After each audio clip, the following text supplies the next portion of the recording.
Hello friends, నమస్కారం అండి. Welcome to information Telugu channel. ఈ వీడియోలో టోటల్ పిఎఫ్ మరియు పెన్షన్ బ్యాలెన్స్ని ఏ విధంగా చూడవచ్చో తెలుసుకుందాం. వీడియోకి లైక్ చేయండి, కొత్తగా చూసేవారు సబ్స్క్రైబ్ చేయండి. మీ యొక్క పిఎఫ్ బ్యాలెన్స్ చూడాలి అంటే మీరు ఏదైనా ఒక కంపెనీలో జాయిన్ అయిన తర్వాత కనీసం 2 months అయితే మీరు వెయిట్ చేయాల్సి ఉంటుంది. 2 months ఎందుకు వెయిట్ చేయాలి అంటే మీకు మీ ఎంప్లాయర్ పిఎఫ్ కాంట్రిబ్యూషన్ పే చేసిన తర్వాత మీకు కొత్త ఎంప్లాయీస్ అయితే సుమారుగా మీకు 2 months వరకు అయితే టైం అనేది పడుతుంది. ఓకేనా, 2 months తర్వాతే మీరు పిఎఫ్ బ్యాలెన్స్ని అయితే చూడగలరు. సో ఓకే, మీరు గతంలోనే ఆల్రెడీ 2 months కంటే ఎబోవ్ అయినట్లయితే మీ దగ్గర ముందుగా యూఏఎన్ నెంబర్ ఉండాలి. ఆ యూఏఎన్ నెంబరు యాక్టివేట్ చేసుకొని ఉండాలి. ఒకవేళ యాక్టివేట్ చేసుకోకపోతే ఏ విధంగా యాక్టివేట్ చేసుకోవచ్చో మన ఛానల్లో చాలా వీడియోస్ ఉన్నాయి, మీరు చూసి తెలుసుకోవచ్చు. ఇప్పుడు టోటల్ పిఎఫ్ మరియు పెన్షన్ బ్యాలెన్స్ని ఏ విధంగా చూడవచ్చో తెలుసుకుందాం. దానికోసం మనము ఈపీఎఫ్ పాస్బుక్ వెబ్సైట్ని ఈ విధంగా ఓపెన్ చేయాలి. ప్రస్తుతం అయితే ఈపీఎఫ్ పాస్బుక్ వెబ్సైట్ అయితే ఓపెన్ అవుతుంది. ఇక్కడ ఎటువంటి ఇష్యూస్ అయితే లేవు, గ్లిచ్ కూడా ఏం లేదు.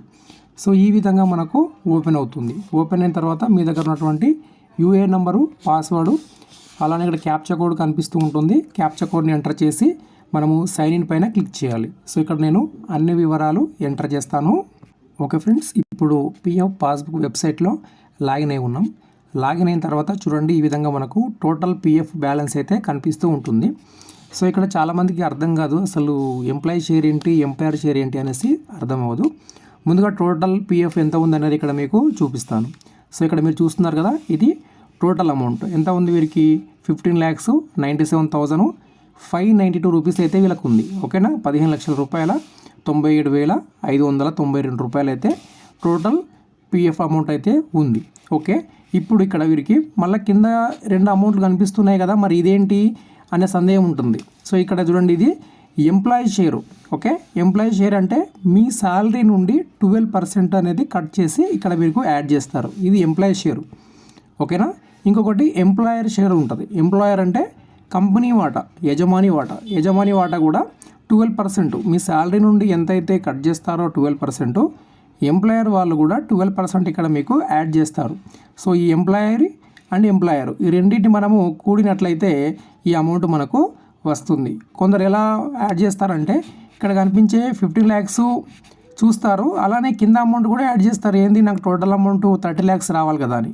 అలా కాదు, ఈ first employee share and employer share ఈ రెండింటిని మీరు యాడ్ చేస్తే ఈ టోటల్ అమౌంట్ అనేది మీకు వస్తుంది. ఇప్పుడు ఇన్ కేస్ నేను డ్యూటీ రిజైన్ చేశాను, సో మరి వీరికి ఎంత పిఎఫ్ వస్తుంది అంటే ఈ అమౌంట్ పిఎఫ్ వస్తుంది.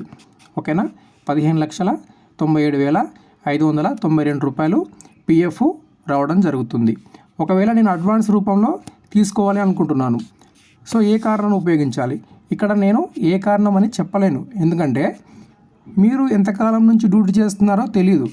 ఒకవేళ చూడండి, వీళ్ళు చాలా 10 years ఎబో నుంచి వీళ్ళు డ్యూటీ చేస్తున్నారు కదా, వీళ్ళకు వచ్చేటటువంటి రీజన్స్ మీకు రావు. ఓకేనా, మీకు వేరే విధంగా ఉంటాయి. కాబట్టి వీరైతే సుమారుగా 60-70% అయితే వీరు విత్డ్రా చేసుకోవచ్చు, ఎందుకంటే వీళ్ళు ఎబో 10 years నుండి డ్యూటీ చేస్తున్నారు కాబట్టి. సో ఇది టోటల్ పిఎఫ్ అమౌంట్. మరి పెన్షన్ అమౌంట్ కూడా చూడాలి కదా. ఓకే, ఇప్పుడు పెన్షన్ అమౌంట్ ఏ విధంగా చూడాలో చూపిస్తాను మీకు. ఇక్కడ పిఎఫ్ పాస్బుక్ అని కనిపిస్తూ ఉంటుంది. సో ఇక్కడ నేను అక్కడ ఓపెన్ చేసి చూపిస్తాను. ఇక్కడ మీరు చూడవచ్చు, పాస్బుక్ అనే ఆప్షన్ ఇక్కడ మనకు కనిపిస్తూ ఉంటుంది. సో ఈ పాస్బుక్ పైన మనము క్లిక్ చేయాలి. క్లిక్ చేసి పెన్షన్ అమౌంట్ ఎంత ఉందో ఇక్కడ చూద్దాము. ఓకే ఫ్రెండ్స్, ఇప్పుడు మనము కాంట్రిబ్యూషన్స్ ఓపెన్ చేసాము. కాంట్రిబ్యూషన్స్ అంటే మీకు ఏ నెల ఎంత పిఎఫ్ని పే చేస్తున్నారు అనేది ఇక్కడ మనకు కనిపిస్తూ ఉంటుంది. సో ఇక్కడ మీరు కొంచెం కిందికి స్క్రోల్ డౌన్ చేసినట్లయితే రైట్ సైడ్లో మీకు ఇక్కడ పెన్షన్ అమౌంట్ అనేది కనిపిస్తూ ఉంటుంది. సో ఎక్కడ కనిపిస్తుంది? సో ఇక్కడ మీరు చూడవచ్చు, నేను మార్క్ చేస్తాను. సో ఇక్కడ ఇది చూస్తున్నారు కదా, ఇది ఎంప్లాయీ షేరు, తర్వాత ఎంప్లాయర్ షేరు. ఫస్ట్ చూపించాను కదా, అదే అమౌంట్ ఇక్కడ మళ్ళీ మనకు కనిపిస్తుంది. మరి పెన్షన్ అమౌంట్ ఏ విధంగా చూడాలి అంటే లాస్ట్ ఇక్కడ చూడండి, ఇది పెన్షన్ షేర్ అన్నమాట.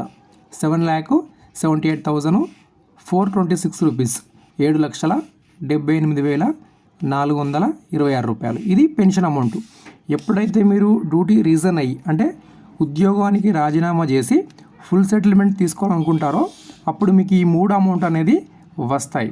ఓకేనా, టోటల్ అమౌంట్ అనేది మీరు విత్డ్రా చేసుకోవడానికి అర్హులు, కానీ పెన్షన్ అమౌంట్ అనేది విత్డ్రా చేయడానికి అర్హులు కాదు. ఎందుకంటే వీరి సర్వీస్ 10 ఇయర్స్ దాటింది కాబట్టి ఈ అమౌంట్ ఉంది కదా, పెన్షన్ అమౌంట్ని ఒకేసారి విత్డ్రా చేసుకోవడానికి రాదన్నమాట. ఎందుకంటే అది పెన్షన్ స్కీమ్లోకి పోయింది.